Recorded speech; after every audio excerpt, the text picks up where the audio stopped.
안녕하세요. 저는 40대 여자이고 이름은 유혜정이라고 합니다. 제 신분을 밝히기가 좀 그래서 사는 곳은 얘기할 수 없기도 하고 이곳에 사연을 보내는 게 맞는 건지 사실 많이 고민도 했습니다. 하지만 이렇게라도 얘기하지 않으면 제 마음이 편할 것 같지 않고 먼저 떠나간 남편과 시동생의 얘기를 많은 분들이 알아주셨으면 하는 마음에 이렇게 용기를 내서 사연을 적어봅니다. 사실 이 글을 적으면서도 눈물이 많이 납니다. 남편이 떠나간 지 5년이 넘었는데도 아직까지 남편 생각만 하면 가슴이 메어지고 애도 없는데 다른 사람을 만나지 못해서 혼자 살고 있거든요. 이런 제 모습이 애처로워 보이기도 하고 불쌍해 보인다고 주변에서도 많이 얘기해 주지만 남편은 제가 만난 남자 중에 가장 의리 있고 성실하고 정말 좋은 사람이라 이런 사람이 제게 또 나타날지 하는 생각도 들고 운명처럼 남자친구가 생기거나 혹시 제가 재혼을 하게 되더라도 제 남편과 자꾸 비교를 하게 될 것 같아서 쉽사리 누굴 만나는 게 용기가 나지 않는 것도 사실입니다. 사실 이렇게 혼자 살면서 저를 보고 제일 속상해하는 건 저희 부모님입니다. 아직 저는 남편과 함께 살던 집에서 살고 있는데 이곳에 오실 때마다 이사할 생각 없어? 여기 올 때마다 김서방 생각이 나서 좀 그래. 너야 뭐 그 사람이 그리워서 여기 산다고 하지만 언제까지 혼자 지낼 순 없잖아. 물건도 웬만한 건 싹 다 가져다 버리고 이런 거 안 버리면 그 사람이 마음 편하게 떠나겠어. 유품도 때가 되면 다 버리는 게 맞아. 그래야 저승에서도 마음 편하게 돌아다니지.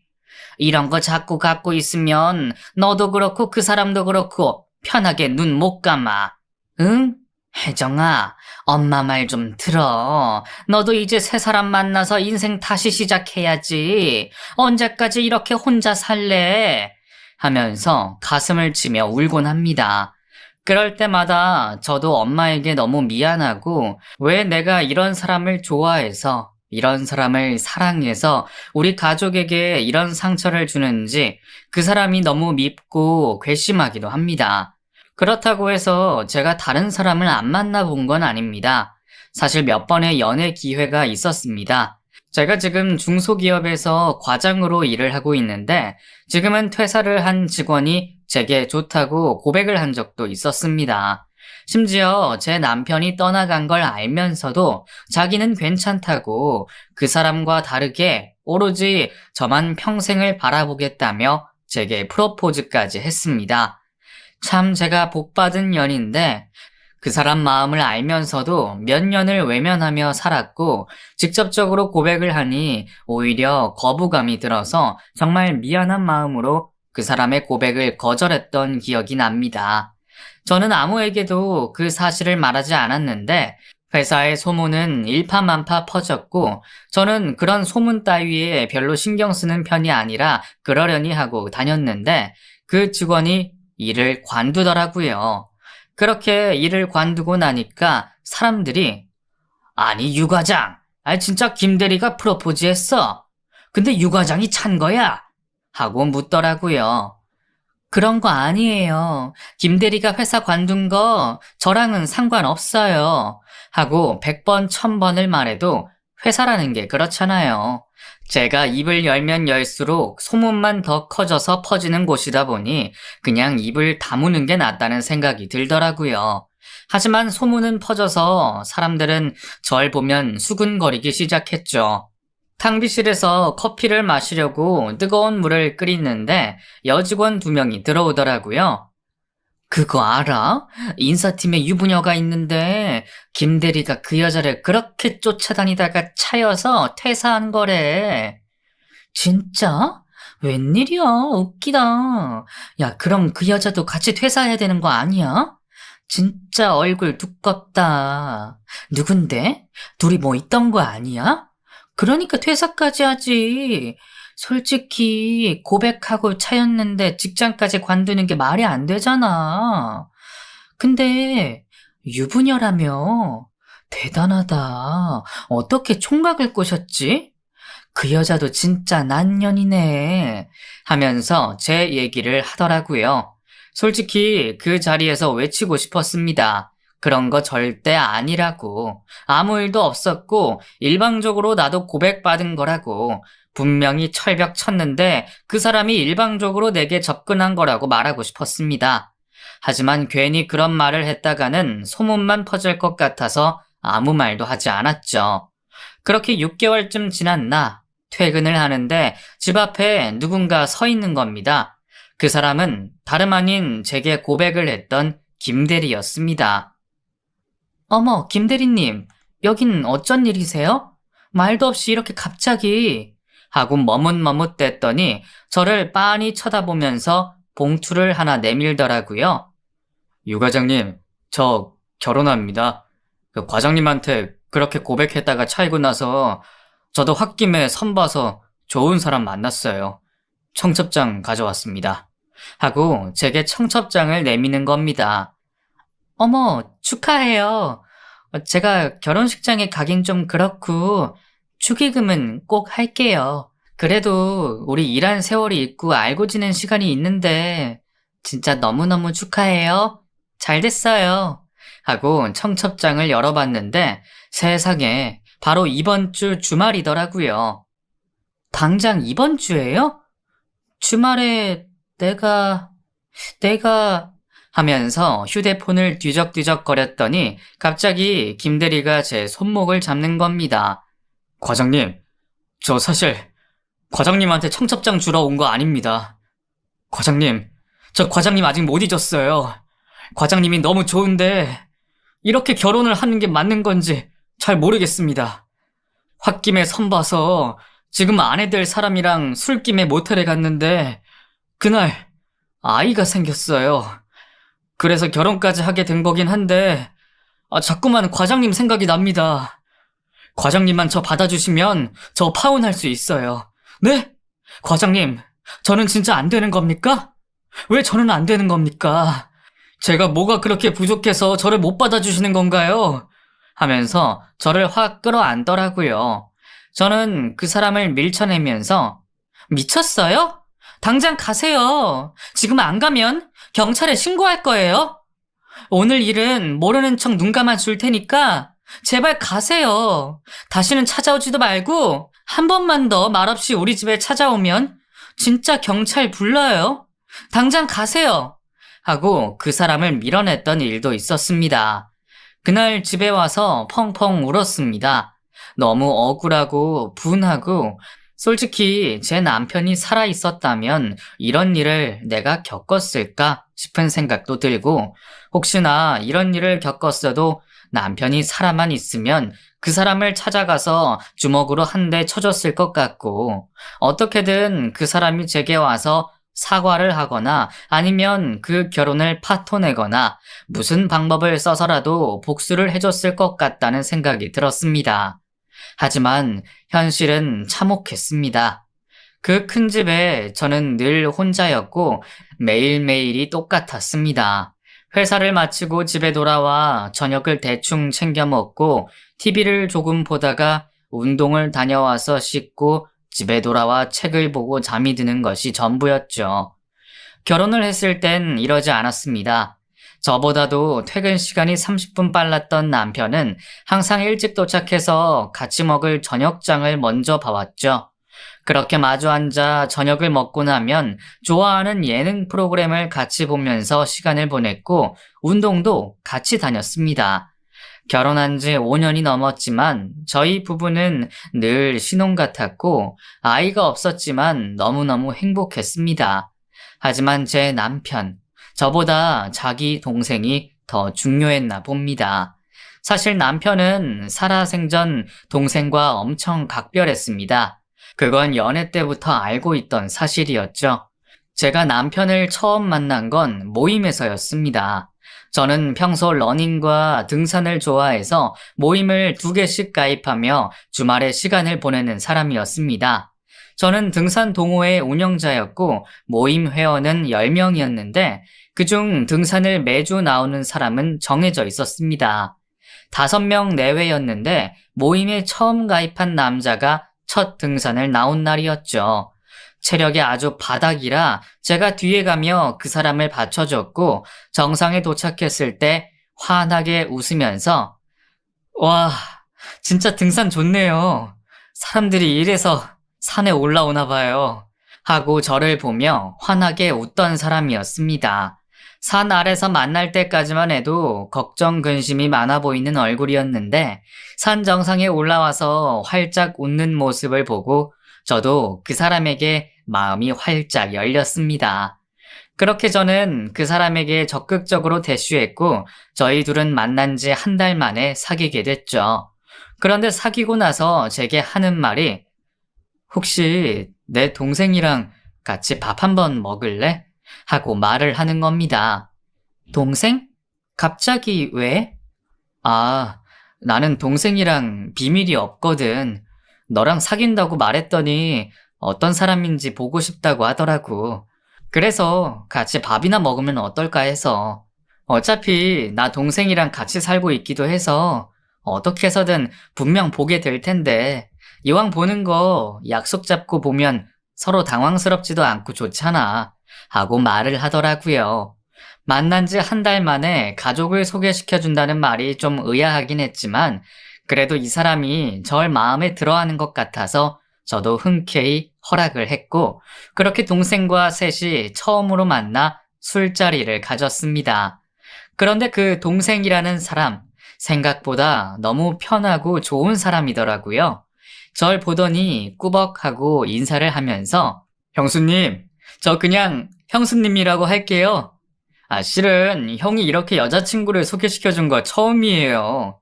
너무 영광입니다. 하면서 넉살 좋게 인사를 하는 겁니다. 말이라도 그렇게 해주니 제가 뭔가 특별한 것 같았고 그날 참 재밌게 놀았던 기억이 납니다. 그렇게 남동생과 술 한 잔을 걸치고 나서 2차로 저희 둘만 따로 빠져나왔습니다. 그렇게 둘이 술을 마시면서 내 동생 참 괜찮지? 내 동생이지만 참 괜찮은 놈이야. 하고 맥주를 들이키더라고요. 그러게 둘이 되게 친해 보인다. 응, 맞아. 친해. 둘도 없는 사이야.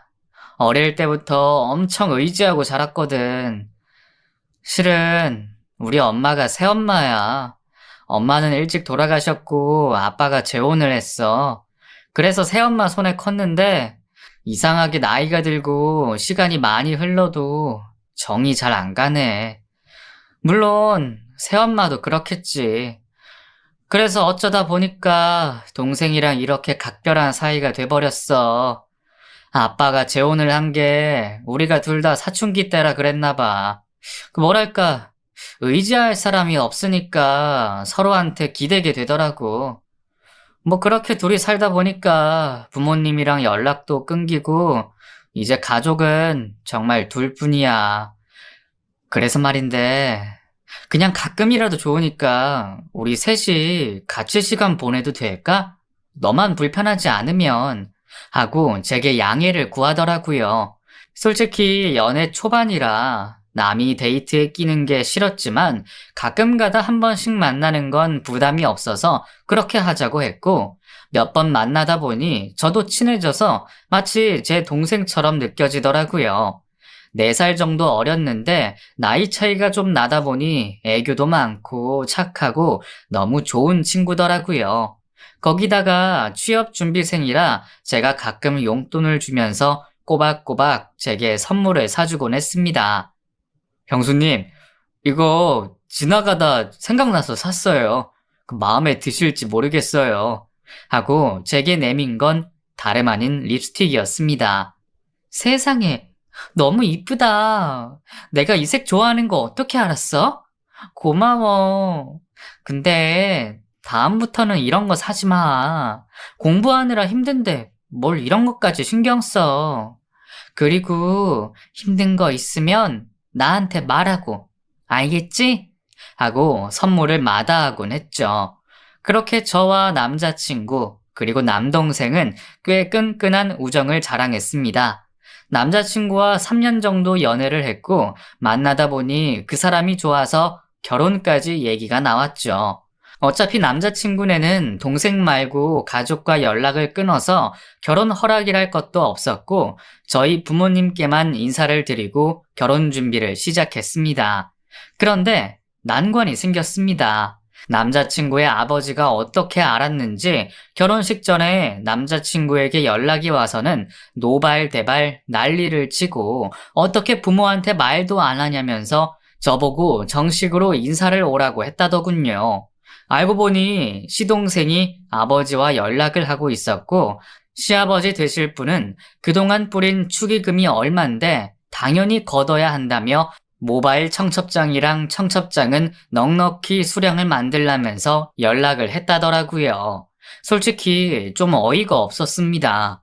20년 넘게 연락 없던 아버지가 축의금 때문에 결혼식에 참석한다니 할 말이 없더군요. 어쨌든 낳아주시고 키워주신 분이니 결혼식 전에 찾아뵙고 인사드렸고 결혼식 당일 오셔서 축의금을 2천만 원 넘게 챙겨가셨습니다. 그런데 신기하게 그 뒤로는 주기적으로 남편에게 연락이 오더라고요.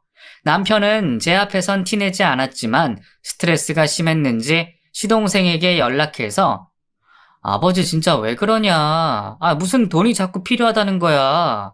형진아, 너 돈 필요한 거 있으면 내가 줄 테니까 아버지랑 연락 끊으면 안 돼? 내가 이렇게 부탁할게 하면서 동생을 설득하기도 했습니다. 그럴 때마다 밤이면 시동생이 찾아와서 형수님 미안해요. 그 아버지 문제 때문에 하고 집 안으로 들어와 남편과 몇 시간이고 얘기를 하곤 했죠. 그렇게 둘이 얘기를 하고 나면 방에서 힘없이 나와서는 물 한 컵을 마시고 집으로 돌아갔습니다. 솔직히 저는 그런 시동생이 좀 안쓰러웠습니다. 여보, 너무 그러지 마. 형진이가 아버지한테 연락하는 건 본인 마음이잖아. 당신한테 강요하는 것도 아닌데 왜 그래? 형진이는 아버지랑 연락하고 싶을 수도 있지. 하고 남편에게 말했지만 그럴 때마다 남편은 제 말을 듣지도 않았습니다. 하지만 남편과 결혼한 지 1년쯤 지났을 무렵 전 엄청난 사실을 알았습니다. 아버지 문제 때문에 계속 동생과 언쟁을 일으키던 남편이 화가 났는지 그러니까 내가 아버지랑 연락하지 말랬잖아. 그 인간이 너한테 바라는 게 뭐가 있겠어. 그깟 돈밖에 더 있어. 왜 이렇게 내 말을 안 들어?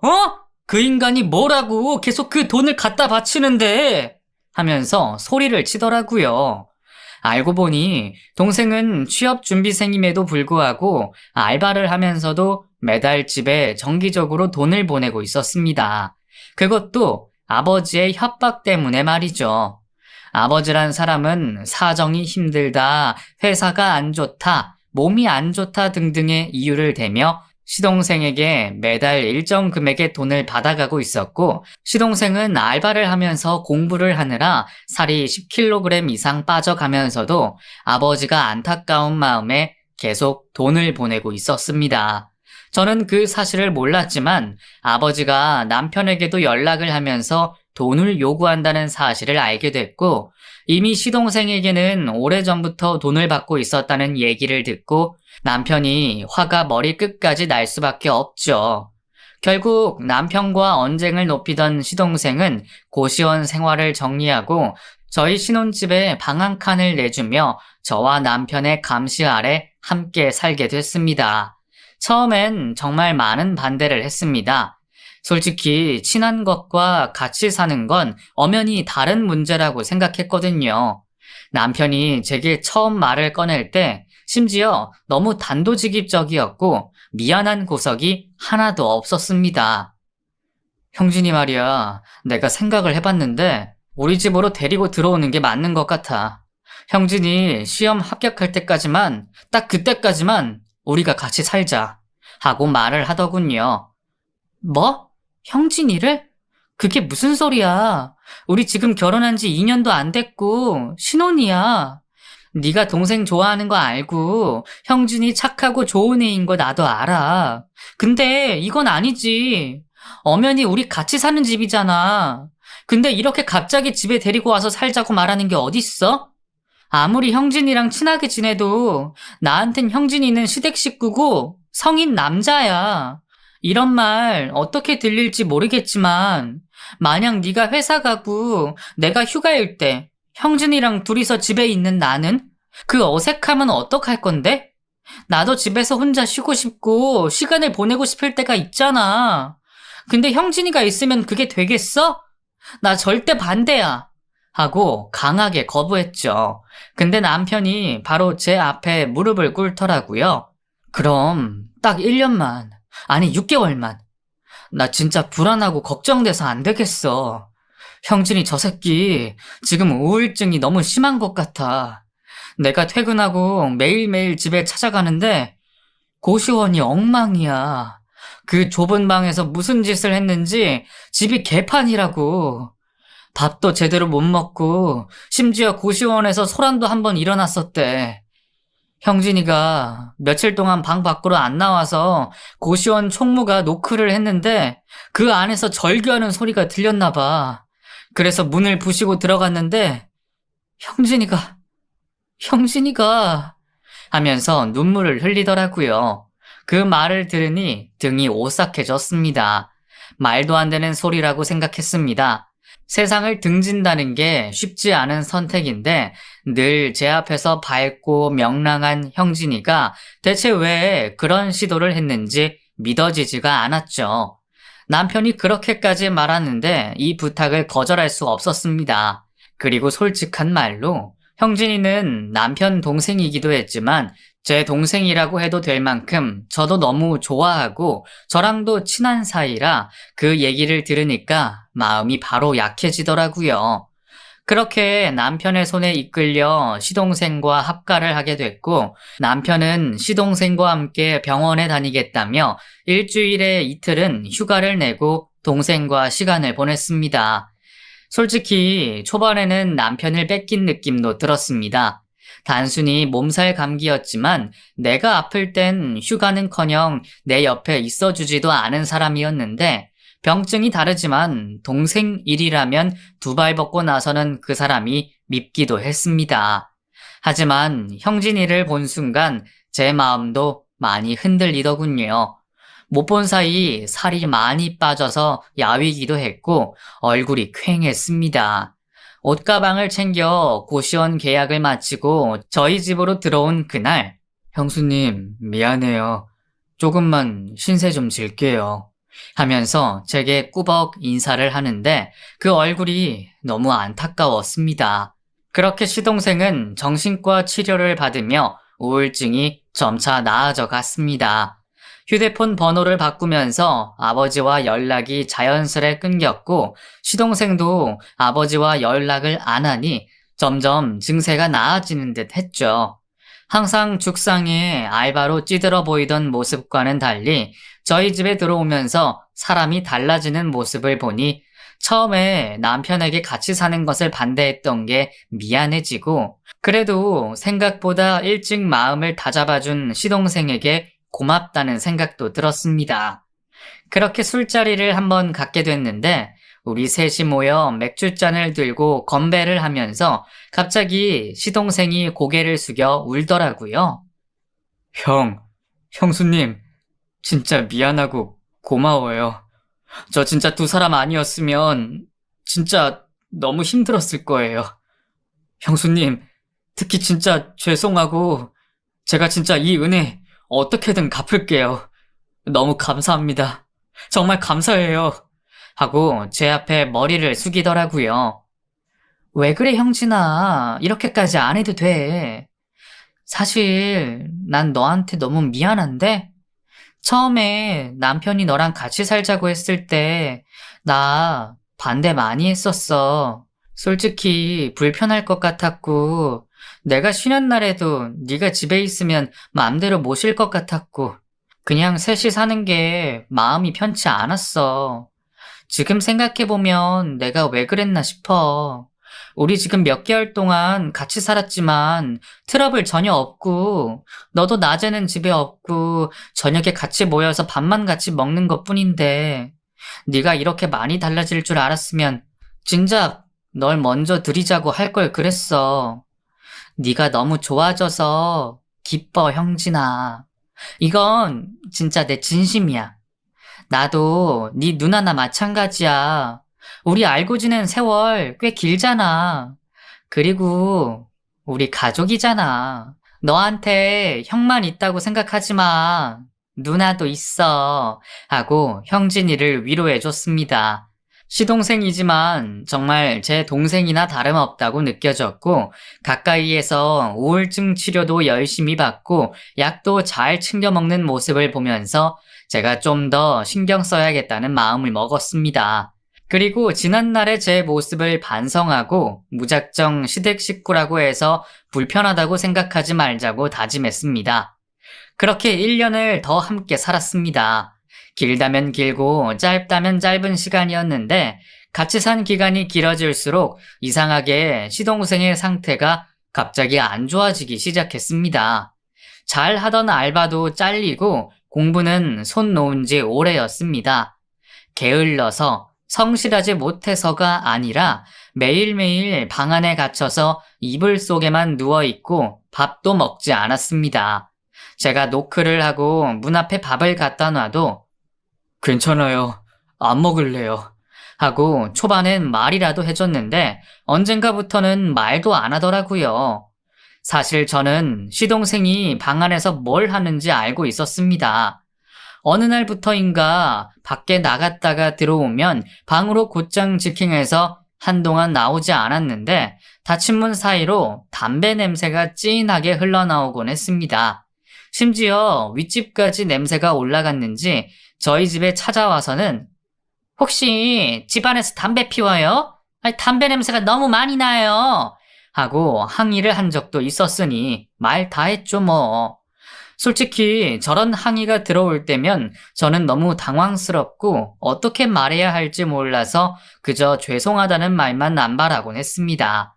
심지어 시동생이 엘리베이터를 타면 동네 꼬마들이 저 아저씨는 맨날 저러고 있어. 무서워. 하면서 엘리베이터에 같이 타지 않고 저희가 먼저 올라간 적도 몇 번 있었습니다. 그런 상황에서 사과를 하는 건 늘 남편과 저였습니다. 미안해 꼬마야. 그럼 아저씨랑 아줌마 먼저 올라갈게. 하고 급하게 문 닫힌 버튼을 눌렀고 시동생은 아무 말도 하지 않았습니다. 저희 집에 온 초반에는 남편 따라 병원도 잘 가고 상태가 좋아지는 듯 했지만 이상하게 시간이 조금씩 흐르면서 상태가 급격하게 나빠지는 모습을 보였습니다. 남편은 걱정이 됐는지 아무래도 병원을 바꿔야 할 것 같아. 형진이가 점점 더 상태가 안 좋아져. 내가 다른 병원 좀 알아볼게. 미안해 여보. 그리고 고마워. 하면서 제게 말을 하더군요. 솔직히 병원을 알아보는 거야 어려운 일이 아니었지만 남편이 너무 동생에게 매달려 있는 모습이 너무 안쓰러워 보였습니다. 시동생이 집으로 들어온 후 남편도 덩달아 우울증 증상이 있는 것처럼 보였거든요. 전 의사가 아니라 잘 모르지만 남편은 정말 다정다감하고 애교도 많고 밝은 사람이었습니다. 그런데 시동생과 합가를 한 이후 저를 만나고 나서 끊었던 담배를 다시 피우기 시작했고 잠들기 전 항상 소주 한 병씩을 마시고 잠에 들었습니다. 제가 술을 못 마시게 하면 딱 한 잔만 마시고 잘게. 한 잔만. 하고 애원하다가 술병을 뺏으면 밤새도록 잠들지 못하곤 했죠. 솔직히 시동생도 많이 걱정됐지만 저한테는 남편이 먼저라 그런지 남편한테 더 손이 많이 간 게 사실이었습니다. 하지만 이런 것들이 전부 무용지물이 돼버리는 사건이 일어나고 말았습니다.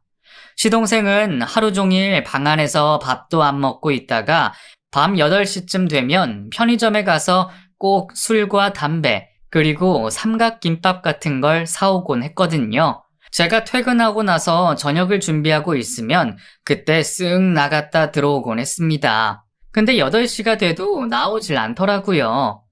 형진아, 너 저녁 안 먹어? 하고 노크를 했지만 대답이 없었습니다. 그런데 사람 촉이라는 게 어쩜 이럴 때 발동을 하는지 뭔가 큰일이 일어난 것 같다는 생각이 들더라고요. 문을 당장이라도 열어보고 싶었지만 뭔가 등골이 오싹해지고 도저히 문을 열 자신이 없었습니다. 저는 그 자리에서 바로 남편에게 전화를 걸었습니다. 여보, 빨리 집으로 와, 빨리! 하고 더듬더듬 거리자 남편이 30분도 안 돼서 집으로 달려왔습니다. 그리고는 시동생이 지내는 방문을 벌컥 열었는데 그때 남편의 울음소리가 들렸습니다. 그것도 아주 서럽게 우는 목소리로 형진아! 형진아! 이 새끼야! 정신 차려 형진아! 하면서 펑펑 울더군요. 저는 도저히 그 광경을 보지 못하고 그 자리에서 119에 신고를 했습니다. 바로 구급차가 저희 동네로 왔고 시동생은 얼굴이 하얗게 질려 있었습니다. 침대 위는 온통 피범벅이 돼 있었죠. 그렇게 시동생은 말도 안 되는 선택을 했습니다. 그것도 아주 젊은 나이에 말이죠. 남편은 그 모습을 직접 보고도 믿지 못했습니다. 장례를 치르는 내내 시동생이 남긴 유서만 손에 쥐고 펑펑 울기만 했습니다. 그 유서에는 자기가 모아둔 돈 500만 원을 저희에게 주고 싶다면서 통장 비밀번호랑 카드를 올려뒀더라고요. 그리고 고맙고 미안하다는 말을 함께 적어뒀습니다. 어떻게 소식을 아셨는지 장례식에는 시아버님이 찾아오셨습니다. 아버님은 오시자마자 제 남편의 뺨을 세게 치며 너 때문이야 이 새끼야. 그러니까 왜 잘 사는 애를 데려다가 왜? 하면서 바닥에 누워 펑펑 우시더라고요. 그렇게 장례는 정신없이 치러졌습니다. 사고사도 아니고 스스로 세상을 등진 경우엔 손님이 많이 오는 편이 아닌데 아버님이 손님을 많이 부르신 건진 몰라도 장례식은 꽤 시끌벅적했습니다. 시아버지 친구들이 모여서 술을 많이 드셨고 새엄마라는 분은 오지도 않으셨습니다. 남편은 술 마시는 아버님과 친구들의 모습을 보면서 나쁜 새끼, 여기서까지 저렇게 나쁜 새끼 하면서 곧 한 대 칠 것처럼 몇 번이고 주먹을 쥐었습니다. 어린 시절부터 가정폭력에 시달린 남편과 시동생은 아버지를 증오했었습니다. 힘으로 이길 수 있는 나이가 됐지만 두 사람은 어떤 이유 때문인지 아버지를 절대 치지 않았고 그저 큰 소리만 낼 뿐이었죠. 하지만 그 당시 그런 것들은 눈에 들어오지 않았습니다. 그냥 허망하더군요. 사람이 이렇게 한순간에 갈 수 있다는 게 솔직히 저는 시아버지라는 사람을 가족이라고 생각하지도 않고 그냥 남이라고 생각했는데 장례를 마치고 부조금 비용을 정리하면서 그 와중에도 돈돈거리는 시아버지의 모습을 보니 정말 할 말이 없었습니다. 저도 참다 아버님 진짜 너무하세요. 사람이 죽었어요. 사람이 죽었는데 어떻게 부조금만 챙기세요?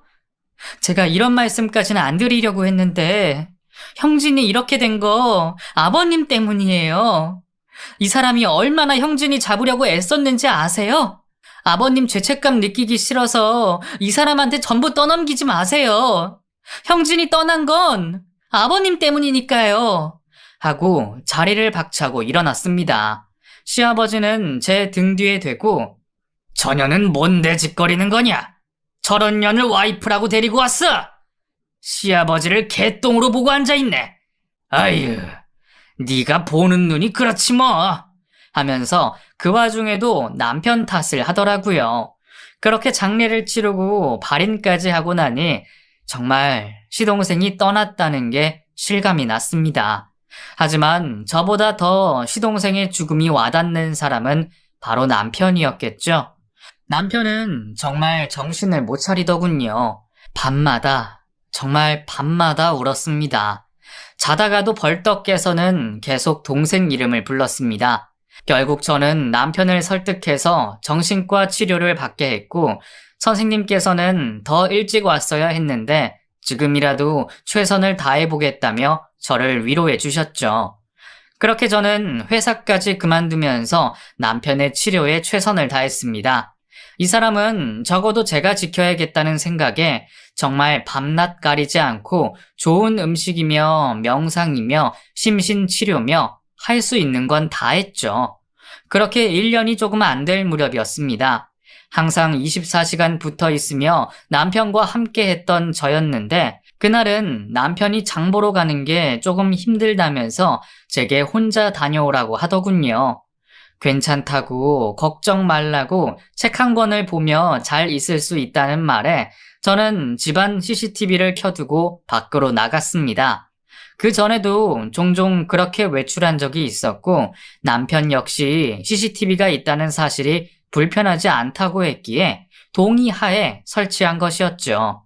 그렇게 남편을 두고 오랜만에 홀로 나와 마트에서 이것저것 사고 집에 도착했는데 아파트 입구에서 사람들이 모여 있고 구급차가 와 있더라고요.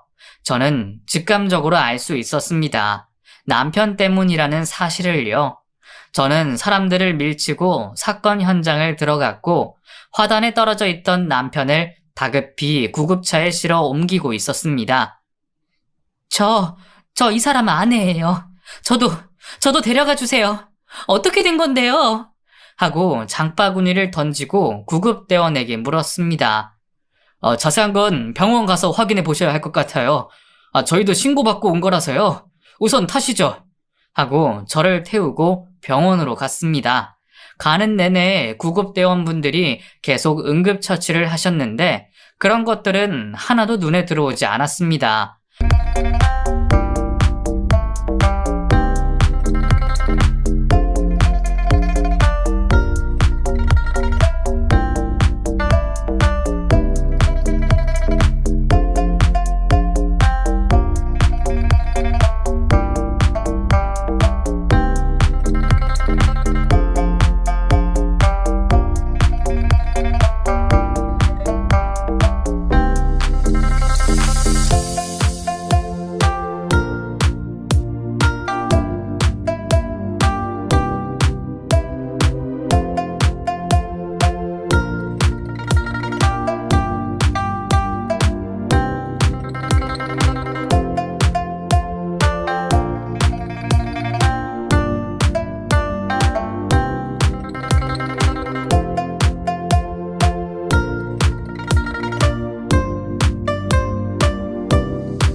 우선 병원에 도착하자마자 바로 수술실에 들어갔고 남편은 7시간에 걸친 수술을 진행했습니다. 하지만 수술실에 들어간 뒤 남편을 마주한 곳은 다름 아닌 영안실이었죠.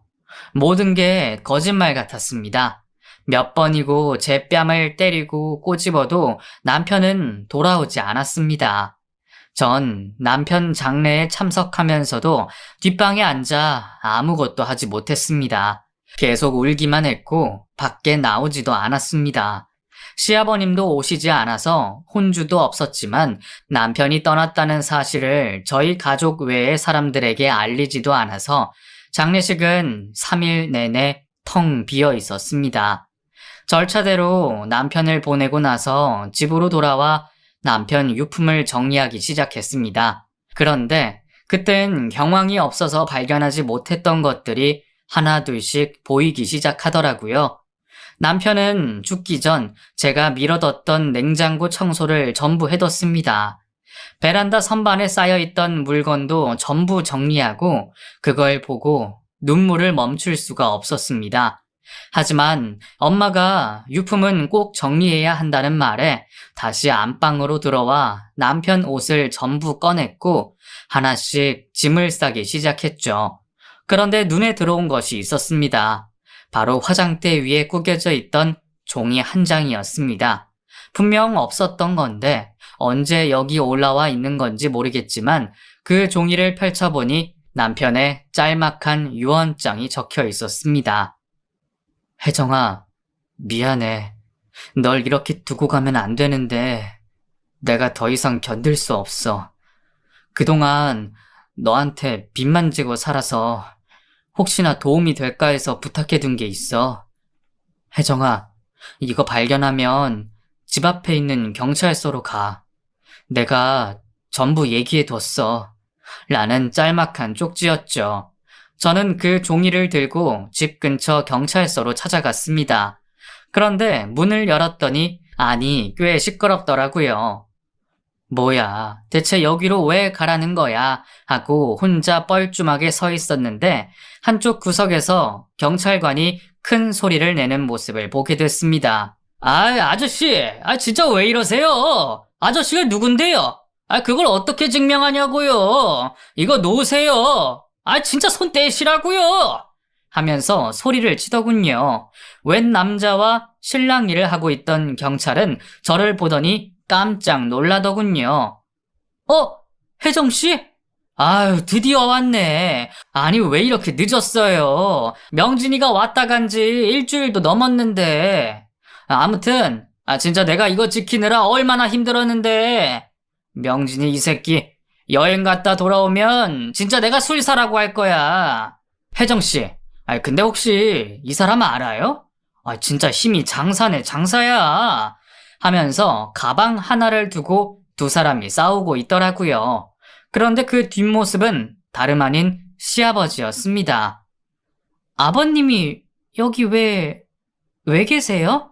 하고 물었더니 얼굴이 시뻘개져서는 빨리 내놔요! 나 가야 되니까! 내가 명진이 애비라니까! 얼굴 보면 모르겠어! 명진이가 나한테 맡긴 거라고! 진짜 경찰이 이래도 됩니까? 내가 명진이 아빠라고! 하면서 경찰이랑 가방 하나를 두고 힘겨루기를 하고 있는 겁니다. 경찰서에 있던 그 경찰은 다름 아닌 제 남편의 오래된 친구였습니다. 한 직장에서 같이 일하다가 회사를 관두고 경찰 공무원 시험에 합격한 친구라 저도 잘 알고 있었죠. 몇 번 같이 술도 마셨고 두 사람 우정이 각별해서 가끔 연락도 했었고요. 그런데 저희 집 근처 지구대에 발령받았다는 사실은 모르고 있었습니다. 그런데 가방 하나를 두고 싸우는 모습을 보니 남편이 맡겨둔 거라는 걸 확신할 수 있었고 시아버지가 남편의 유언장을 먼저 본 듯 했습니다. 그렇게 두 사람이 실랑이를 하다가 가방끈 하나가 끊어져서 안에 있던 내용물이 전부 쏟아졌습니다. 그 속엔 5만 원짜리 수백 장이 들어있었습니다. 그걸 보고 놀란 경찰은 아니, 이게 뭐야? 웬 돈이야? 이 미친 새끼, 나한테 이런 걸 왜 맡긴 거야? 혜정씨, 이거 다 뭐예요? 명진이한테 전화 좀 해봐요. 그리고 이 사람 진짜 시아버지 맞아요? 왜 이래 진짜? 하고 시아버지를 꽉 잡으면서 놓지 않더라고요. 시아버지는 몸부림치며 내 거라니까! 저거 내 돈이야, 이 새끼들아! 내놔! 야, 며느라! 내가 네 시아버지 맞잖아! 저건 명진이가 나한테 남겨준 건데 왜 나한테 안 주냐? 어? 내 말이 맞아 틀려? 하면서 고함을 쳤습니다. 경찰서 안은 5만원짜리 돈이 뿌려진 상태로 난리가 났고 시아버지는 그 돈을 줍겠다고 몸부림을 쳤습니다. 저는 그 자리에서 돈이고 나발이고 그냥 눈물만 펑펑 흘렸습니다. 친구는 아무것도 모르는 것 같았습니다. 남편이 떠났다는 것도, 떠나기 전 이곳에 찾아와 돈을 맡겨놨던 것도 아무것도 정말 모르는 것 같았습니다. 시아버지를 경찰서 밖으로 쫓아낸 친구는 겨우 문을 잠그고 혜정씨, 우선 이거부터 정리하죠. 얘기는 나중에 듣고 우선 이거부터 같이 정리해서 챙겨가요. 제가 저 사람은 어떻게든 해볼 테니까 우선 정리부터 하고 돈을 줍기 시작했습니다. 같이 있던 대원들도 돈을 주어 가방에 넣어줬고 저는 그 가방을 들고 남편 친구의 도움을 받아 경찰서 뒷문으로 나왔습니다. 친구는 저를 친정집까지 태워다 줬고 차에서 내리면서 저는 그 경찰관에게 남편이 세상을 떠났다는 사실을 전해줬습니다. 이제 막 장례를 치렀고 남편을 잘 보내주고 왔다고 말했죠. 그러다 유언을 발견해서 이곳에 왔다고요. 그랬더니 친구는 놀람을 감추지 못하며 말하더군요. 그래서 이 새끼가 어쩐지 이상했어. 그 새끼 이렇게 갈 거면 나한테 말이라도 해주지. 가방 하나 맡겨놓고 절대 아무도 주지 말라고 무조건 혜정 씨한테만 건네주라면서 열어보지도 말라고 하더라고요. 믿을 만한 사람이 없다면서 저한테 꼭 좀 부탁한다고 그렇게 애원하고 갔어요. 나쁜 새끼. 진짜 미친 새끼. 대체 왜 나한테 이런 하면서 훌쩍거리며 울더라고요. 고마워요. 정말 고맙습니다. 남편이 믿을 만한 사람이 정말 진욱 씨뿐이었나 봐요. 진짜 고마워요, 진욱 씨. 남편과의 마지막 약속을 지켜줘서 정말 고맙습니다. 정말 생각도 못했어요. 시아버지가 거기서 그러고 있을 거라곤 정말 몰랐어요. 진욱 씨 아니었다면 이 돈 전부 시아버지가 가져갔을 거예요. 남편이 아버지랑 사이가 엄청 안 좋았거든요. 어쩌면 아버지가 자기 돈을 전부 가져갈까봐 믿을 만한 진욱 씨한테 이걸 맡긴 걸지도 몰라요. 정말 고마워요. 정말 고마워요. 하고 몇 번이나 허리 숙여 인사했습니다. 그 뒤로 저는 진욱이라는 그 친구는 종종 제게 연락해서 남편 납골당에 찾아가 인사를 하겠다며 주소를 물었습니다. 그리고 시아버지가 제게 접근하지 못하도록 수시로 순찰을 돌며 접근 금지 신청을 할 수 있게 도와줬습니다. 그 가방 안에 돈이 들어있는 돈은 총 1억 3천, 남편이 모아둔 전 재산이었습니다.